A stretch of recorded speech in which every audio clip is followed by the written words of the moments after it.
all of you to our YouTube channel. So in this video, we are going to solve the TCS NQT coding sheet provided by the Striver, that is, you know. So this sheet contains all the problems related to strings, arrays, number system and more questions. Okay. सो इस video में मैं सारे के सारे question solve करने जा रहे हैं। तो आज का वीडियो में मैं पर्टिकुलर जो नंबर रिलेटेड क्वेश्चन है वो सारे के सारे इस वीडियो में कवर करना चाहूंगा। जितने भी मुझसे होते हैं इस वीडियो में मैं सारे के सारे क्वेश्चन डालना ट्राई करूंगा।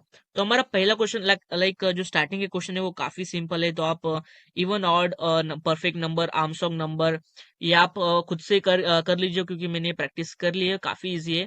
आप अपने आप से भी कर सकते हैं। अगर आपको ये थोड़ा डिफिकल्ट लगता है, इसका सोल्यूशन चाहिए, तो मैं वो भी सोल्यूशन आपको प्रोवाइड जरूर से करूंगा, पर आप खुद से जरूर से ट्राई कीजिए। आज हम सॉल्व करने जा रहे हैं find the sum of arithmetic progression series. Okay, तो क्या होता है, कैसे होता है, इस वीडियो में हम जानेंगे। ओके, तो सबसे पहले मैं क्वेश्चन सॉल्व करने के ट्राई करता हूँ। ओके, अरिथमेटिक प्रोग्रेशन,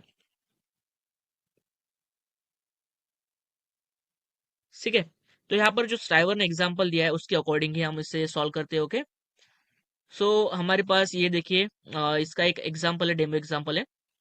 तो इसमें क्या होता है, एक n इज इक्वल्स टू 4 दिया हुआ है, a इज इक्वल्स टू 2 दिया हुआ है, d इज इक्वल्स टू 2 होता है। सबसे पहले जानते हैं टर्म्स क्या है। n is equals to number of terms कितनी होती है, देखिए 1 2 3 4 यहाँ पर टर्म्स हुए, इतने टर्म्स होते हैं। a मतलब स्टार्टिंग टर्म क्या होती है हमारी 2। d का क्या मतलब होता है, डिफरेंस कितना होना चाहिए, ठीक है। तो सीधे सीधे मैं आपको ऐसे बताऊंगा कि कैसे क्वेश्चन सॉल्व होता है और उसका कहना क्या होता है। तो सिंपली हमारे पास क्या हो जाता है, n इज इक्वल्स टू, थोड़ा कोड ही करके दिखाता हूँ मैं, उसके अंदर ही मैं आपको समझाऊंगा, ठीक है। लास्ट में जब ड्राई रन कोड करूंगा मैं उसमें आपको समझा दूंगा, ठीक है। Input output stream using name space standard int main, ठीक है। इसके बाद हम क्या कर लेते हैं, सबसे पहले साइज ले लेते हैं। Int n is equals to क्या कर लेता हूँ मैं, 4 कर लेता हूँ। Int a is equals to मैं 2 रख लेता हूँ एज एग्जाम्पल, ताकि आपको पता चले कि मैं वो क्वेश्चन लाइक उसका इनपुट ले रहा हूँ और उसका और मेरा आउटपुट मैच होता है या नहीं, ठीक है। फिर डिफरेंस में ले लेता हूँ 2। ओके, इसके बाद अब चलिए इसे सॉल्व करते हैं। तो मैं करूंगा सबसे पहले एक फॉर लूप लूंगा। Int I is equals to 1 कर लेता हूँ, I is less than equal to 4, 4 या फिर एन कर लेता हूँ क्योंकि साइज ये आई प्लस प्लस। मैंने क्या कर लिया है, मुझे कितने टर्म चाहिए, 4 टर्म्स की ही सम चाहिए। तो मेरा लूप कितने बार चलेगा, 4 बार ही चलेगा, मतलब एन टाइम्स चलेगा। तो इसके लिए कर लेता हूँ। तो सबसे पहले मुझे क्या चाहिए, सम चाहिए, ठीक है। मुझे क्या करना है, हर एक टर्म के लिए मुझे पहले 2 चाहिए, फिर उसमें डिफरेंस ऐड होके मुझे नेक्स्ट टर्म चाहिए। मतलब क्या होगा, मैं इसके लिए क्या कर सकता हूँ, sum equal to sum plus a, ठीक है। ये आप देखिए एक minute, a is equal to A plus d. तो यहाँ पर क्या हो रहा है कि सम में सबसे पहले 2 हमारी टर्म जा रही है, उसके बाद मैं क्या कर रहा हूँ, ए प्लस डी कर रहा हूँ। मतलब नेक्स्ट टर्म के लिए मैं डिफरेंस ऐड कर रहा हूँ ए में। मतलब हमारी पहले क्या थी, 2 प्रिंट हो जाएगी, ठीक है। पहले क्या होगा, 2 प्रिंट होगा, उसके बाद क्या है, ए प्लस डी। ए प्लस डी कितना हो रहा है, 2 प्लस 2 4। फिर हमारे सम में पहले क्या था, 2 था। फिर उसमें क्या, मतलब सिंपली मैं आपको बताऊंगा, नॉर्मली एक ऐसा प्रिंट होगा, फिर 6 प्रिंट होगा, फिर 8 प्रिंट होगा। इसकी सम क्या होगी, इक्वल टू 20। ओके, पर मैं सारा का सारा सम में आपको बताऊंगा, ठीक है। तो कैसे एग्जीक्यूट होगा मैं नीचे आपको ड्राई रन करके भी बताता हूँ, ठीक है। सबसे पहले से सी आउट कर लेते हैं सम। ओके, इसके बाद रिटर्न 0। तो अब इसका ड्राई रन करते हैं। सबसे पहले मेरे पास क्या है, वैल्यू ए की 2 है, ठीक है। उसके बाद मैं क्या कर रहा हूँ, मैं ऐसा कर लेता हूँ कि कोई प्रॉब्लम ना हो। Okay, okay, good to go. Okay, सबसे पहले ए की वैल्यू हमारे पास क्या है, 2 है। उसके बाद हम क्या करें, सम इक्वल्स टू सम की वैल्यू हमारे क्या पास, सम की वैल्यू कितनी है हमारे पास, अभी 0 है। तो 0 प्लस 2 कितना हो रहा है, 2 हो रहा है। ओके, उसके बाद क्या करें, ए में हम मतलब वो डिफरेंस ऐड करें, मीन्स ए प्लस ए की वैल्यू कितनी है, 2। डिफरेंस क्या है, 2 कितना हो रहा है, 4, ठीक है। ये हमारा हो गया पहला, ये हमारे पहला इटरेशन हो गया। फिर ठीक है, दूसरे दूसरे बार जाते हैं। फिर सम इक्वल टू सम की वैल्यू कितनी होगी, पहले हमारे पास कितनी थी, ये देखिए यहाँ पर 2 वैल्यू थी, ठीक है। फिर उसमें ए की वैल्यू ऐड हो रही है, ये ए की वैल्यू 4 इसमें हम ऐड कर लेते हैं, ठीक है। प्लस 4 कितना हो रहा है, 6 हो रहा है, ठीक है। फिर नीचे आ जाते हैं, फिर a equals to A plus d. A की वैल्यू कितनी है, 4 है। फिर उसमें क्या हो रहा है, डिफरेंस ऐड हो रहा है, 2 कितना हो गया, 6 हो गया, ठीक है। उसके बाद हम सम में फिर से ऐड कर देंगे वैल्यू, सम इक्वल टू सम की वैल्यू हमारे पास कितनी है, 6 है। उसमें क्या कर रहे हैं, ऐड वैल्यू ए की कर रहे हैं, ए की वैल्यू कितनी है, 6 है, ठीक है। कर लिया, कितना हो गया, 12 हो गया। उसके बाद क्या करना है, फिर ए से ए की वैल्यू कितनी है? अभी 6 है, उसमें क्या कर रहे हैं? 2 ऐड कर रहे हैं, ठीक है, ऐड कर रहे हैं, कितना हो रहा है टोटल? 8 हो रहा है, ठीक है। उसके बाद क्या हो रहा है? फिर सम की वैल्यू आ रही है। सम की वैल्यू कितनी थी? 12 थी। 12 में हम क्या कर रहे हैं? ए की वैल्यू ऐड कर रहे हैं, कितनी हो गई? ए की वैल्यू 8 हो गई, ठीक है।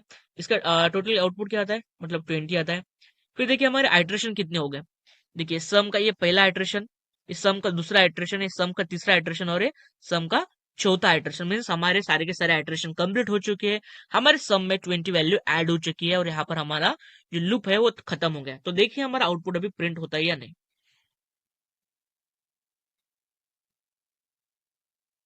सम एरर आ रहा है, ओ सॉरी, मैंने यहाँ पर सम को डिक्लेयर नहीं किया। ओके, यहाँ पर मुझे इंट सम पहले लिखना पड़ेगा। इंट सम इक्वल टू 0, वही तो बोल रहा हूँ, कैसे क्या एरर आ गया। अब देखिए 20 आउटपुट आ रहा है, आ रहा है कि नहीं 20 आउटपुट? देखिए यहाँ पर भी क्वेश्चन में 20 आउटपुट था कि नहीं? मैं आपको और भी ये भी आउटपुट में बताता हूँ। तो शायद ये वाला क्वेश्चन ना थोड़ा रॉन्ग है, -2 की जगह यहाँ पर 2 कुछ होना चाहिए, तो मैं डाल के देखता हूँ। 825, ओके, 825, यहाँ पर 8 डाल लेता हूँ मैं। यहाँ पर 2 डिफरेंस और 2 फर्स्ट स्टार्टिंग और डिफरेंस हमारा 5 का है, डाल के देखता हूँ। 156 यहाँ पर आउटपुट आ रहा है। तो शायद ये क्वेश्चन थोड़ा रॉन्ग है, क्योंकि मैंने देखा था क्वेश्चन। तो हाँ, स्टार्टिंग टर्म यहाँ पर -2, वही तो बोल रहा हूँ मैं, स्टार्टिंग टर्म यहाँ पर -2। तब देखते हैं, ठीक है, तब इस क्वेश्चन को सॉल्व करके देखते हैं। -2 थी ना स्टार्टिंग की टर्म। अब देखते हैं कि बराबर आता है। अब देख सकते हैं क्या आंसर आता है। देखिए 124, लाइक आई एम करेक्ट। सो यहाँ पर थोड़ा दिया हुआ था कि उन्होंने ए दिया हुआ था, इज इक्वल टू 2 दिया हुआ था। मीन्स हमारे कोड अच्छे से रन हो रहा है। सो आपको ये कोड समझ में आया होगा, आई होप। तो चलिए नेक्स्ट क्वेश्चन के ऊपर फन करते हैं। मुड़ते हैं हमारे सेकंड क्वेश्चन के ऊपर। तो ये क्वेश्चन है ज्योमेट्रिक प्रोग्रेशन सीरीज का क्वेश्चन है। सो ये question similar to arithmetic progression है, सिर्फ यहाँ पर मल्टीप्लीकेशन का फर्क है। अरिथमेटिक प्रोग्रेशन में हम a is equal to A plus d करते हैं, तो हम यहाँ पर क्या करेंगे? A is equal to a into r करेंगे, ठीक है। यहाँ पर डी और आर का डिफरेंस है, ठीक है, कॉमन रेशो। ये हमारा एग्जाम्पल है, तो यही वैल्यूज लेकर हम क्वेश्चन सॉल्व करेंगे, ओके। कुछ भी डिफरेंस नहीं है, सिमिलर ही क्वेश्चन है, ओके। तो यहाँ पर हमें क्या है, ठीक है, पॉइंट में वैल्यू दिए, तो हमें क्या करना पड़ेगा? जो स्टार्टिंग के टर्म है इन्हें भी हमें पॉइंट में करना पड़ेगा, ताकि हमें पॉइंट में आंसर मिल सके। सम में हम हमारा आंसर स्टोर करने वाले हैं, तो हमें इसके भी फ्लोट ही करना होगा, ठीक है। देखिए हमारा आउटपुट मैच होता है या नहीं। हमारा आउटपुट आ रहा है 1.75। तो यहाँ पर भी आउटपुट आ रहा है या नहीं? 1.7, ओके, आउटपुट 1.75 आ रहा है। अगर हमें ये टर्म प्रिंट करनी है, तो मुझे क्या करना है? सभी का सभी मुझे क्या करना है? इंटीजर वैल्यू का करना होगा, क्योंकि यहाँ पर मेरे पास सारी की सारी इंटीजर वैल्यू है। तो वो भी करते हैं, देखिए कोई प्रॉब्लम नहीं है। इंट कर ले लेता हूँ मैं इसे यहाँ पर, ओके, वेट अ मिनट। सो देखता हूँ मैं सबसे पहले क्या क्या वैल्यूज है। तो ए इज इक्वल टू 3, 5, 2, आर मेरी वैल्यू ऑफ 5, ओके, आर मेरे पास है 5, ठीक है। ए की वैल्यू कितनी है? 3 और 2, 3, 2।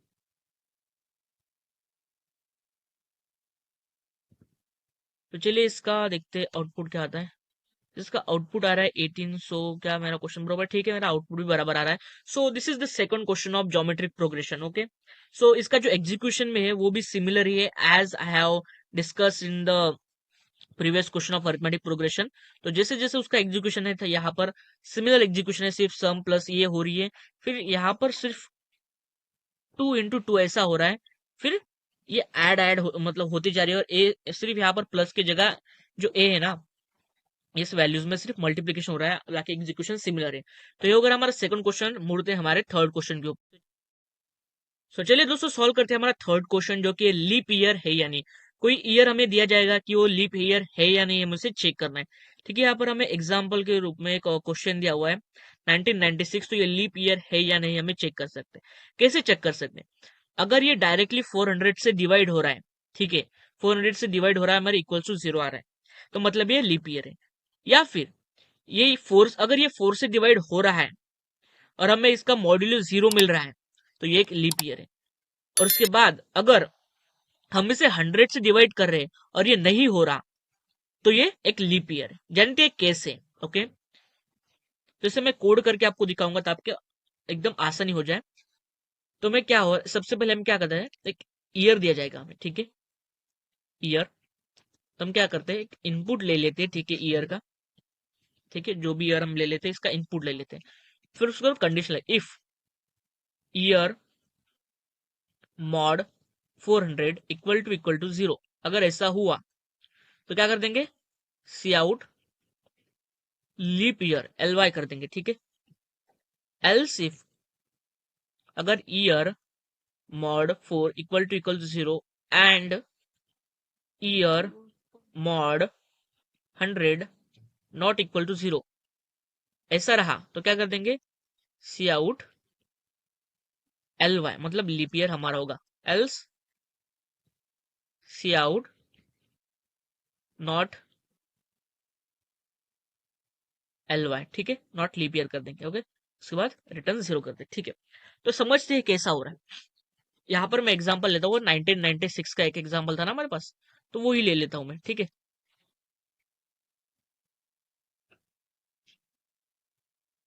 ठीक है, कैसे चलते हैं एग्जांपल देते हैं। 1996, देखिए 1996 से अगर हम मॉड 4 कर लेते हैं, ठीक है, तो इक्वल टू 0 आता है, ठीक है। इसके बाद अगर हम इसे मॉड 100 कर लेते हैं, इज नॉट इक्वल टू 0, ठीक है, इक्वल टू 0 नहीं आएगा, ठीक है। सीधे सीधा देखते हैं ना, 1996 डिवाइडेड बाय, ठीक है, मॉडुलो भी कर लेते हैं, 100 कर लेते हैं। इसे डिवाइड करेंगे तो हमारा आंसर क्या आ जाएगा, नॉर्मली अगर मैं इसे डिवाइड कर लेता हूँ तो आंसर क्या आता है, 19.96, क्या है, 0 आता है, नहीं आता है। तो इसी का कारण है कि यहाँ पर ये हमें इसे लीप ईयर नहीं कंसिडर करते, ठीक है। अगर एक ऐसा एग्जांपल लेते हैं 2000, क्या ये लीप ईयर है, ये क्या हो रहा है, 400 से डिवाइड हो रहा है, ठीक है, तो हमारा स्टार्टिंग में लीप ईयर आ जाएगा, ठीक है, सिंपली। तो ये कारण है कि हमारा ईयर मतलब मॉड्यूलो 100 करने का यही कारण है हमारा, ठीक है। सिंपली आपको याद आ गया तो इसे एग्जीक्यूट कर देते कि बराबर है या नहीं। तो मुझे इनपुट देना है 1996 लेता हूं मैं, देखिए लीप ईयर है। यहाँ पर मैं और एक एग्जांपल डाल लेता हूँ, 2000 लीप ईयर है। 2024 डाल देता हूँ, लीप ईयर है हमारा 2024, ठीक है। 1 मिनट, 2025 देख लेते हैं, नॉट ए लीप ईयर, क्यों लीप नहीं है, ठीक है। यहाँ पर इसे देखते हैं, अभी इस क्वेश्चन को देखते हैं क्यों लीप ईयर नहीं है। यहीं पर देखते ऊपर 2025, क्या 400 से डिवाइड होता है या नहीं, ठीक है, सीधा सीधा। अगर मैं इसे डायरेक्टली कैलकुलेट करने का ये भी देखता हूँ, इसे अगर मैं डायरेक्टली 400 से डिवाइड करता हूँ, ठीक है, तो मैं क्या करता हूँ, यहाँ पर 2 पॉइंट सर्कल लेता हूँ, इक्वल्स टू क्या हो जाएगा, 20.25 डिवाइडेड बाय 4, तो ये इक्वल टू 0 नहीं, मतलब इसका मॉड्यूलो भी कर ले तो इक्वल टू 0 नहीं है, तो सिंपली यहाँ पर ये लीप ईयर नहीं है, सिंपली सिंपली हो जाता है। तो ये था हमारा थर्ड क्वेश्चन। तो चलिए आगे बढ़ते हैं हमारे फोर्थ क्वेश्चन के ऊपर। फोर्थ नंबर का क्वेश्चन, तो इस क्वेश्चन में क्या करते हैं हमें, तो हमें एक डिजिट दिया जाता है, तो उसमें हमें क्या करते हैं, मैक्सिमम और मिनिमम डिजिट्स हमें देखने, ठीक है। तो क्वेश्चन कैसा होगा, ठीक है, यहाँ पर देखिए हमें एक एन नंबर दिया हुआ है 2746, तो इसमें लार्जेस्ट नंबर और स्मॉलेस्ट नंबर हमें देखना है। तो लार्जेस्ट नंबर क्या होता है हमारा, 7 होता है, स्मॉलेस्ट नंबर क्या होता है, 2 होता है। तो ये क्वेश्चन काफी सिंपल है। मेरा सॉल्यूशन देखने से पहले आप अपना खुद का सॉल्यूशन ट्राई कीजिए ताकि आपका लॉजिक बिल्ड हो सके। तो चलिए इस क्वेश्चन को कैसे सॉल्व कर सकते हैं वो देखते हैं। तो सबसे पहले क्या होता है, हमारे पास एक नंबर दिया हो जाता है, int n is equals to, मैं लेता हूँ वही 1274 कुछ ऐसे, एक मिनट देखता हूँ, वही ले लेते हूँ मैं क्वेश्चन, एक मिनट, 2746, सॉरी 2746, 2746, यही मैं क्वेश्चन ले लेता हूँ ताकि आपको आसानी हो जाए। यहाँ पर मैं क्या कर लेता हूँ, फिर एक इसमें एन को मैं कहीं स्टोर कर लेता हूँ, अगर मुझे पता नहीं इसकी जरूरत पड़ेगी या नहीं, कर लेता हूँ तो भी, temp is equals to n कर लेता हूँ, फिर एक वाइल लूप चला लेता हूँ, while n is greater than 0, मतलब जब तक मेरी एन की वैल्यू 0 नहीं होती तब तक मुझे आगे बढ़ाना है, ठीक है। यहाँ पर मैं क्या कर लेता हूँ, एक स्मॉल और लार्ज नंबर ले ला हूँ, int large is equals to मैं इंट मैक्स मिन कर लेता हूँ। जब भी आप एक लार्ज वैल्यू फाइंड करते हैं तो आपको इंट मिन ले लेना है, और जब भी आप एक स्मॉल वैल्यू फाइंड करते हैं तब आपको इंट मैक्स कर लेना है, ठीक है। तो इसके लिए मैं क्या कर लेता हूँ, एक हेडर फाइल लगा लेता हूँ हमारे इसमें, मैं एक बड़ी हेडर फाइल लगा लेता हूँ जिसमें सारे के सारे जो भी डिक्लेयर्ड प्री डिफाइंड वैल्यूज आ जाती है, ठीक है। इसके लिए क्या कर लो, hash include bit slash standard C++.h। Okay, तो जो भी C+ के स्टूडेंट है उनको ये काफी बेनिफिशियल होगा। जो भी जावा के स्टूडेंट है तो उन्होंने देख लेना है कि इंट मैक्स और इंट मिन किस लाइब्रेरी में आता है, वो लाइब्रेरी उन्हें डाल देनी है। ठीक है, यहाँ पर मैं कर लेता हूँ एक int last digit equal to कर लेता हूँ एन मॉड 10। तो मुझे इससे क्या मिलता है, लास्ट डिजिट मिल जाता है। ठीक है, देखिए ना, सिंपली अगर मैं 2746 को 10 से डिवाइड करता हूँ, ठीक है, तो क्या हो जाता है, सिंपली एक पॉइंट ले लेता हूँ, तो मैं क्या यहाँ पर आंसर क्या आ जाता है मेरा। ठीक है, यहाँ पर देख लेते हैं, अगर मैं कर लेता हूँ तो क्या आंसर मेरा क्या आ जाता है, 274.6 हजार। और इंटीजर में हम अल्लाह पॉइंट के बाद का जो वैल्यू होता है कंसिडर नहीं करते, तो हमारे पास आंसर क्या जाता है, 274। ये नंबर हमें मतलब मिल जाता है। ठीक है, तो जो लास्ट का नंबर है वो हम यहाँ पर स्टोर करते हैं। ठीक है, आगे ध्यान में, लास्ट का जो नंबर है हमें यहाँ पर मिल जाता है और हम इसे स्टोर कर लेते हैं। ठीक है, क्योंकि रिमाइंडर कर लेना, रिमाइंडर आखिर में क्या कर रहे हैं हम, रिमाइंडर स्टोर कर रहे हैं। रिमाइंडर से डिवाइड करने के बाद क्या मिलता है हमें, 6 मिलता है। तो उसके बाद हम देखते हैं लार्ज है, इफ लार्ज, जो लार्ज होता है इसकी कंडीशन हमें देखनी है। अगर हमारा लार्ज जो है वो लेस देन, वो लेस देन हुआ लास्ट डिजिट से, तो हम क्या कर देंगे, large is equals to last digit में उसे डाल देंगे। कैसे, देखते हैं। अब भाई हमारे पास एक मिनिमम वैल्यू है। ठीक है, एक मिनिमम वैल्यू है, अगर ये लेस देन हुई लास्ट डिजिट क्या हमारा 6, क्या मेरी मिनिमम वैल्यू जो भी होगी, कोई भी 0 1 कुछ भी हो, ये लेस देन है 6 से, जी हाँ है, तो मैं इसे क्या कर दूंगा, इसे यहां पर मैंने डाल दिया। ठीक है, फिर मेरी ये वैल्यू आ गई 4। क्या यहाँ पर मेरी अभी मिनिमम लार्ज वैल्यू क्या है, 6 है, क्या मेरा 6 is less than 4, 6 is less than 4, no. ठीक है, यहीं पर वैल्यू होगी 7, क्या मेरा 6 इज लेस देन 7, यस है, तो यहाँ पर वैल्यू क्या आ जाएगी, 7 हो जाएगी। ठीक है, लार्ज में 7 वैल्यू होगी। फिर 2, क्या मेरा जो मिनिमम वैल्यू अभी क्या है, लार्ज में 7 इज लेस देन 2, नहीं है। ठीक है, देखिए हमें लार्ज वैल्यू मिल गई। इसी तरीके से हम कर लेते हैं मिन के लिए, इफ मेरी स्मॉल वैल्यू, ठीक है, मेरी अगर मेरी जो स्मॉल वैल्यू है is greater then last digit, ऐसा हुआ तो स्मॉल में मैं कर दूंगा लास्ट डिजिट डाल दूंगा सिंपली। देखिए यहां पर भी देखते हैं, स्मॉल, यहां पर क्या है, मैक्स वैल्यू है, मेरी max value is greater then last digit क्या है, 6 है। जो भी मेरी मैक्स वैल्यू होगी, ठीक है, जो भी होगी इज ग्रेटर देन 6 होगी, जो भी मैक्सिमम मतलब 6 से बड़ी, एकदम large value 10 to the power की वैल्यू है, तो यहां पर मैं क्या कर रहा हूं, स्टोर 6 कर ले ला। उसके बाद आ जाता है 4, 6 इज ग्रेटर देन, यहाँ पर मैक्स वैल्यू क्या होगी हमारी, मेरी 6 होगी, क्या 6 इज ग्रेटर देन 4 है, तो यहाँ पर क्या होगा 4, मैक्स के ऊपर वैल्यू क्या आ गई 4, क्या 4 ग्रेटर देन 7 है, नहीं है, तो एज इट इज कोई चेंज नहीं होगा। उसके बाद 2 आ जाता है, क्या 4 इज ग्रेटर देन 2, जी हाँ, तो यहाँ पर क्या आ जाता है 2। देखिए सिंपली यहाँ पर मेरी लार्ज वैल्यू में 7 आ गई और स्मॉल में मेरी 2 आ गई। ठीक है, बराबर चल रहा है हमारा सवाल, ठीक है ना, ठीक है। उसके बाद क्या कर लेते, एक एक हमें नंबर कम कर लेना है, तो उसके लिए क्या करता हूँ मैं, n is equal to n divide 10। ठीक है, यहाँ पर मेरा एक एक नंबर कम हो रहा है। उसके बाद मैं क्या कर लेता हूँ, प्रिंट कर लेता हूँ लार्ज और स्मॉल नंबर, लार्ज, उसके बाद स्मॉल, ओके, रिटर्न 0। यहाँ पर मुझे टेम की कोई जरूरत गिरी नहीं है यहाँ पर, ओके, तो इसे मैं रिमूव कर लेता हूँ। ठीक है, क्यों हमारी मेमोरी वेस्ट की जाए, क्या मुझे कोई इनपुट वगैरह देना है,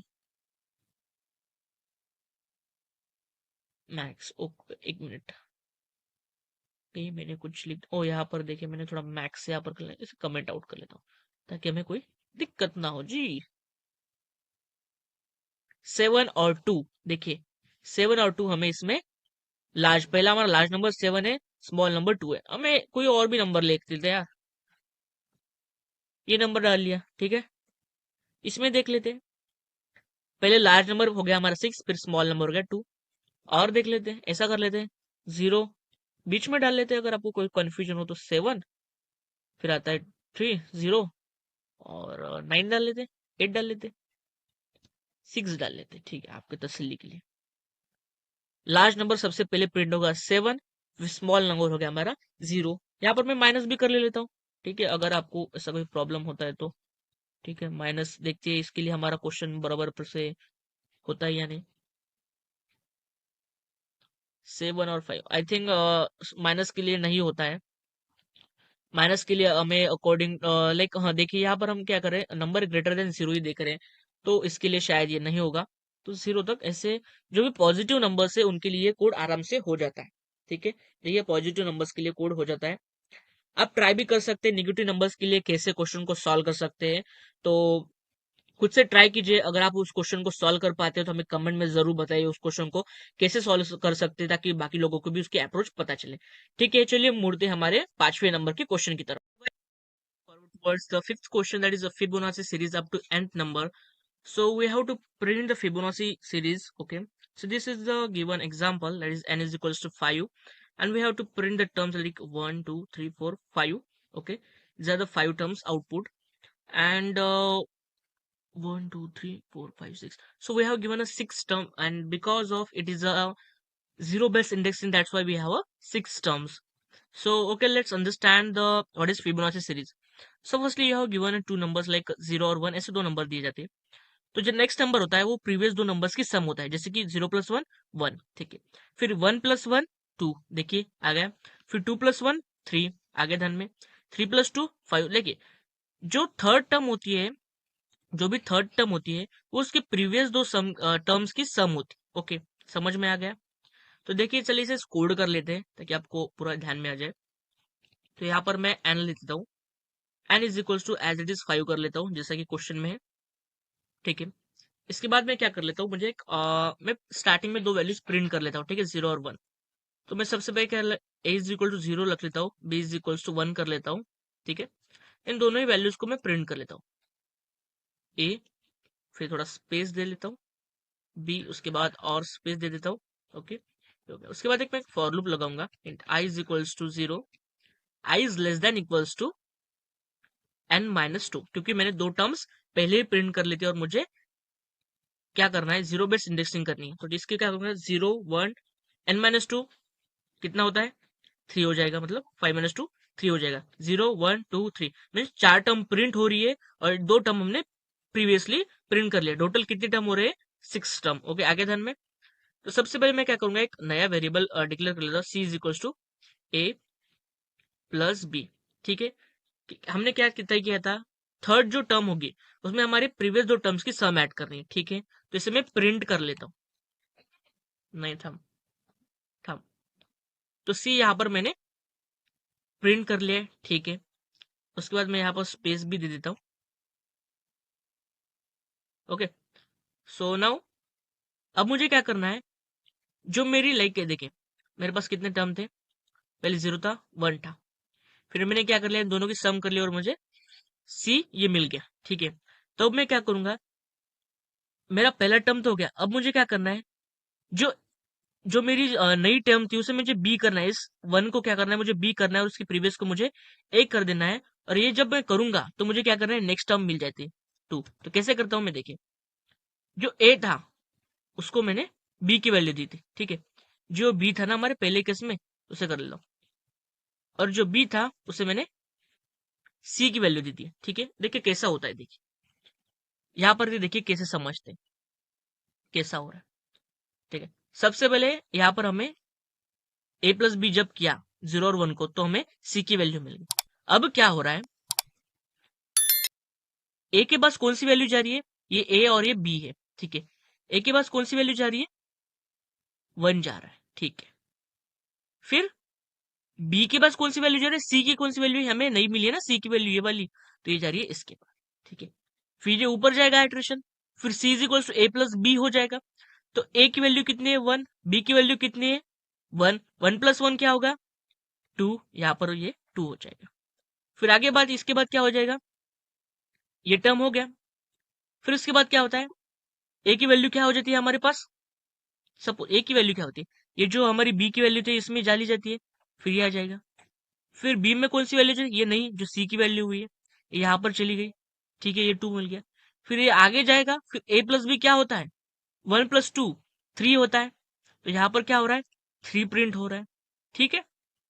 फिर सिमिलरली ये जो बी वैल्यू थी, तो ये जा रही है, ये में डाल देंगे हम इसे, तो यहाँ हो गया 2 हो गया। फिर जो सी वैल्यू थी, ये हमें सी मिल गई थी, इसे हम बी में डाल देंगे, ठीक है। फिर दोनों की सम कर लेंगे, ये यहाँ आ जाएगी, ए प्लस बी कितना हो रहा है, 5 हो रहा है, तो यहाँ पर मैंने इसे प्रिंट कर लिया, ठीक है। इसके बाद मुझे बी की वैल्यू जो है, ये 3 वाली है, बी वाली वैल्यू है, ये मैं इसे ए में डाल दूंगा, ये होगी 3 में। फिर जो सी की वैल्यू है मैं उसे बी में डाल दूंगा, ये 5 डाल दिया, ठीक है। 1 0 1 2 3 4 5, यहाँ पर तो मेरे सारे के सारे इटरेशन खत्म हो गए, यहाँ पर ही लूप खत्म हो जाएगा, मतलब 5 तक वैल्यू प्रिंट करके मेरा लूप खत्म हो जाएगा, ठीक है। देखते हैं हमारा जो भी है वो प्रिंट हो रहा है या नहीं। कुछ एरर आ रहा है, ओके। यहाँ पर मैंने क्या कर दिया, गलती कर दिया, यहाँ पर कोलन नहीं लगाया, ओके। कहाँ पर, यहाँ पर, ठीक है, ठीक है। बाकी सब बराबर है, देखिए 0 1 2 3 4 5, 5 बेस मतलब 0 बेस इंडेक्सिंग होगी, देखिए आगे 0 1 1 2 3 5 as it is terms, okay. 0 1 1 2 3 5, हम एक और एग्जांपल देते हैं, n इज इक्वल टू 6 कर लेते हैं, तो उसके लिए क्या आता है देखते हैं,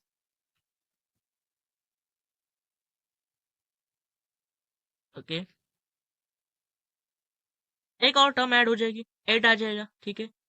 कोई ज्यादा ये नहीं है, ठीक है। देखिए सिमिलर आ गया आउटपुट, सिमिलर दिख रहा है जी हाँ।